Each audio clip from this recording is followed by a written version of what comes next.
Hello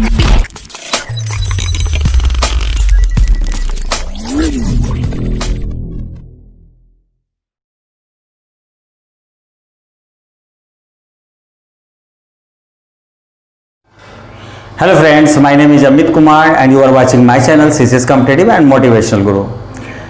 दोस्तों, जब भी 10th और 12th के रिजल्ट्स आते हैं तो मेरे पास बहुत सारे लोगों के कॉल्स आते हैं। बहुत सारे ऐसे गार्जियंस भी मेरे को कॉल करते हैं जो अपने बच्चों के आगे आने वाले फ्यूचर के लिए बहुत ही ज़्यादा चिंतित होते हैं। जैसे उनको इस बात का रहता है कि आगे वो 10th के बाद या 12th के बाद अपने बच्चे को कौन से स्ट्रीम में लेके जाएं, उनको कौन सा ऐसा स्ट्रीम दिलाएं ताकि उनका आगे कैरियर सिक्योर हो सके।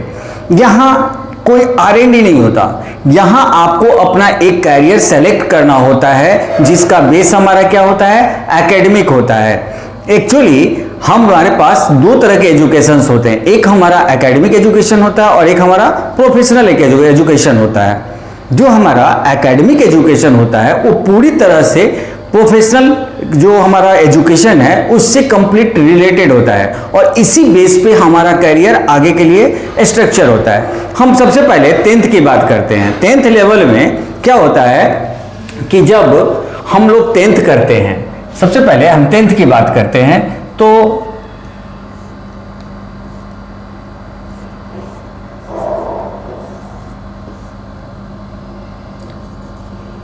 जब हम 10th करने के बाद हमारे पास सबसे पहला जो कंडीशन आता है कि हम आगे अपने 12th के लिए कौन सा स्ट्रीम सेलेक्ट करें। स्ट्रीम में हमारे पास में सबसे पहला हमारे पास जो स्ट्रीम होता है वो स्ट्रीम होता है साइंस का। साइंस के स्ट्रीम में दो विंग्स होते हैं। एक हमारा सबसे पहला विंग्स होता है क्या, वो होता है बायोलॉजी का। बहुत सारे लड़के जो है वो बायोलॉजी सेलेक्ट करते हैं। सेकेंड वन, जो बहुत सारे ऐसे स्टूडेंट्स होते हैं जो मैथ्स को सेलेक्ट करते हैं। नेक्स्ट अगला स्ट्रीम जो होता है वो स्ट्रीम होता है कॉमर्स का। एंड थर्ड वन जो हमारा स्ट्रीम होता है वो थर्ड वन स्ट्रीम जो होता है वो होता है आर्ट्स का। अब बात यही शुरू होती है हमारे करियर की। आपने इसमें से जो भी स्ट्रीम सेलेक्ट करा वो स्ट्रीम आपने सेलेक्ट क्यों करा।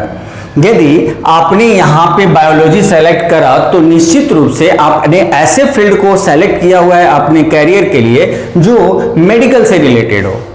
जैसे या तो आप MBBS के लिए जाना चाहते हो या फिर मेडिकल के ही रिलेटेड और भी जो भी कोर्सेज होते हैं आप उसके लिए जाना चाहते हो, तो आपने क्या करा, बायोलॉजी सेलेक्ट करा। यदि आप मैथ्स को सेलेक्ट करा तो निश्चित रूप से आप इंजीनियरिंग फील्ड को सेलेक्ट करना चाहते हो। यहाँ पे हम जब साइंस स्ट्रीम के अकॉर्डिंगली आते हैं तो जब मैथ सेलेक्ट करते हैं तो हमारे पास यहाँ एक और ऑप्शन ओपन हो जाता है और वो ऑप्शन होता है एनडीए का। यानी एनडीए में आप एयरफोर्स के लिए या नेवल के लिए आप जब जाते हो तो आपको इसके लिए मैथ्स का ऑप्शन यहाँ अवेलेबल होता है। नेक्स्ट, आप इसके अलावा यदि एनडीए में और भी किसी भी चीज के लिए, जैसे IIM के लिए आप जाते हो, इंडियन मिलिट्री एकेडमी के लिए, तो आपका कोई भी स्ट्रीम उसमें काम आता है। नेक्स्ट, बहुत सारे लड़के जो हैं कॉमर्स को सेलेक्ट करते हैं। कॉमर्स को सेलेक्ट करने के पीछे उनका एक ही उद्देश्य होना चाहिए कि वो चार्टर्ड अकाउंटेंसी की तरफ वो जाए। थर्ड वन होता है आर्ट्स। आर्ट्स वैसे लड़के सेलेक्ट करते हैं जिन्होंने अपने कैरियर जनरल कंपटीशन की तरफ ले जाने का सोचा है। अब आपने यहां डिसाइड कर लिया कि आपको किस फील्ड में जाना है।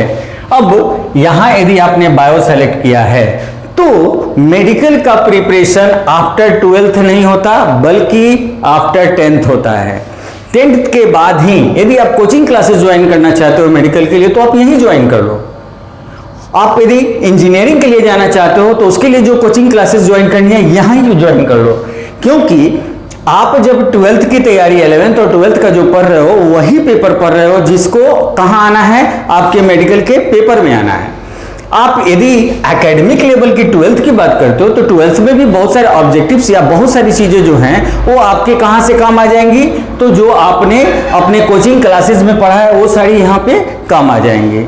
वो सारा भी आपके साथ यहाँ पे जुड़ा हुआ है। यानी 10th के बाद यदि आपने अपने करियर को सेलेक्ट करा हुआ है और 10th के बाद ही आप मेडिकल या इंजीनियरिंग का प्रिपरेशन शुरू कर देते हो तो आपने मेडिकल और इंजीनियरिंग को 2 साल एक्स्ट्रा दिया है और जैसे ही आपका 12th कंप्लीट होता है आप एलिजिबल हो जाते हो और अपने आप को पूरी तरह से प्रिपेयर पाते हो किस चीज के लिए, मेडिकल और इंजीनियरिंग के लिए। Next one commerce. कॉमर्स में भी आपको ऐसे ही अपने एजुकेशन को ऑप्ट करना है। और जो लड़कों ने आर्ट्स सेलेक्ट करा है, आर्ट्स में आप वैसे सब्जेक्ट को सेलेक्ट करें जो आपके कैरियर के लिए जरूरी हो, जैसे इंग्लिश हुआ, हिस्ट्री हुआ, ज्योग्राफी, इकोनॉमिक्स, यानी ऐसे सारे सब्जेक्ट्स को आप यहां सेलेक्ट करोगे जो आपके कैरियर के लिए जरूरी हो। यानी जनरल कॉम्पिटिशन्स में इससे रिलेटेड जो क्वेश्चंस आते हैं वो सारा चीज आपको कहां सेलेक्ट करना है, यहां पे वही सारे सब्जेक्ट्स को सेलेक्ट करने हैं, क्योंकि आपका कैरियर यहां से स्टार्ट हो चुका है। आपको यही सारी चीजें। अब यहां पे सबसे बड़ी गलती ये होती है कि यहां जो बच्चे हैं वो ये पढ़ना शुरू करते हैं सिर्फ अपने एकेडमिक बेस को देख के। जब वो 12th कर जाते हैं तो अपने कैरियर को ढूंढने चलते हैं, जो हमारा सबसे बड़ा लूप होल होता है। यानी आप ये समझ लें कि यहां से आपका कैरियर स्टार्ट हो चुका है। यानी आप जो भी पढ़ेंगे वही पढ़ेंगे जो आपने आगे अपने फ्यूचर के लिए सेलेक्ट किया हुआ है। दोस्तों, पास होना और फेल होना ये सब तो होता ही रहता है, ये चलते रहता है। सक्सेस और फेलियर ये तो हमारे साथ लगे ही रहेंगे। इसका ये मतलब नहीं कि आप कभी भी ट्राई करना छोड़ दें। बायोलॉजी, मैथ्स, इंजीनियर या मेडिकल जो भी डॉक्टर्स वो सभी वही बनते हैं जो आप बन सकते हो, कोई बड़ी बात इसमें नहीं है। बट आपके साथ एक ही चीज जुड़ा होना चाहिए कि आपका प्रिपरेशन कब शुरू हो और कहां से शुरू हो। तो प्रिपरेशन आपका आफ्टर 10th ही शुरू हो जाना चाहिए, तभी आप जाकर इसको कैरियर। तो सब्जेक्ट को हमेशा अपने कैरियर के अकॉर्डिंगली सेलेक्ट करो।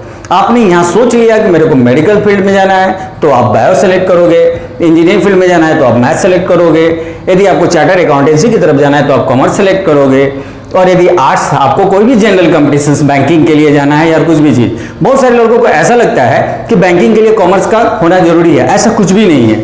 आप इसमें से कोई भी पेपर आपने करा हुआ है तो भी आप बैंकिंग वगैरह का पेपर दे सकते हो, यानी जनरल कॉम्पिटिशन्स के सारे पेपर आप यहां दे सकते हो।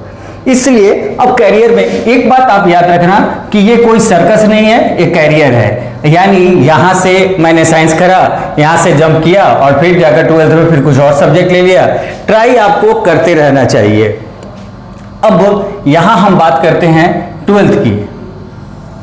यदि किसी ने 12th किया हुआ है, आपने 12th कर लिया, माना कि आपने 10th में अपना कैरियर सेलेक्ट नहीं करा था, तो 12th के बाद, अब 12th के बाद करने के बाद यदि आप अपना समय 2 साल इस पे वेस्ट करते हैं, लगाते हैं, और 2 साल देने के बाद आप जब इसमें फेलियर हो जाते हैं तो आप वहीं पे अपने आप को फ्लॉप मानने लगते हैं। ऐसा नहीं है। आप आफ्टर 12th भी अपना एक कैरियर गोल सेट करें। मोस्टली लड़के आप यूपीएससी भी फॉलो कर सकते हैं, यूपीएससी भी क्रैक कर सकते हैं, बट जब मोस्टली लड़के जो हैं वो ले लेते हैं साइंस और तैयारी करते हैं जनरल कॉम्पिटिशन्स का। ये गलत है। आपको वही सारे सब्जेक्ट्स, क्योंकि साइंस को भी आपको अपना सारा समय देना होता है। ग्रेजुएशन आप ऐसे नहीं कर जाओगे फिजिक्स से या बायो से या मैथ से, आपको उसके भी समय देना होगा। और जब आप उसको सारा समय देते हो तो फिर आप इसको समय नहीं दे पाते, और इसीलिए आपको कहीं ना कहीं फेलियर के लिए सोचना पड़ता है। तो आफ्टर 10th और आफ्टर 12th कैरियर को कैसे सेलेक्ट करते हैं, ये आपको बिगिनिंग में ही डिसाइड कर लेना है। ये सर्कस नहीं है कि हम इधर और उधर जंप करते रहें। यहां जो भी आप करोगे बस इसी के अकॉर्डिंगली आप अपने कैरियर को सेट करोगे। बस आपके पास एक और एक सिर्फ एक एम्बिशन होना चाहिए आफ्टर 10th। यहां से हमारे 2 विंग शुरू हो जाते हैं, एजुकेशनल और प्रोफेशनल दोनों, यानी कैरियर स्टार्ट यहीं से होता है। और यहीं से एकेडमिक के साथ साथ आपको अपने कैरियर के लिए भी तैयारी करनी पड़ती है। तो दोस्तों ऐसे ही आप अपने सारे गोल्स को सेलेक्ट करें। जैसे मैंने आपको बताया, आप शुरू में ही बिगिनिंग में ही डिसाइड कर लें कि आपको करना क्या है। किसी भी फील्ड में जाएं, सक्सेस और फेलियर लगा रहता है, कोई बात नहीं, बट यदि आपने अपने कैरियर गोल को सेट कर रखा है तो उस कैरियर गोल के अकॉर्डिंगली आप तैयारी करें, आप निश्चित रूप से सक्सेस होंगे, नो डाउट। तो दोस्तों, आपने मेरे चैनल को अभी तक सब्सक्राइब नहीं किया तो जरूर से जरूर करें। मैं आपको और भी बहुत सारे इंपॉर्टेंट और ऐसी इंफॉर्मेशन मैं आपको दूंगा जो आपके लिए बहुत ही हेल्पफुल होंगे। तो दोस्तों, keep watching and stay tuned.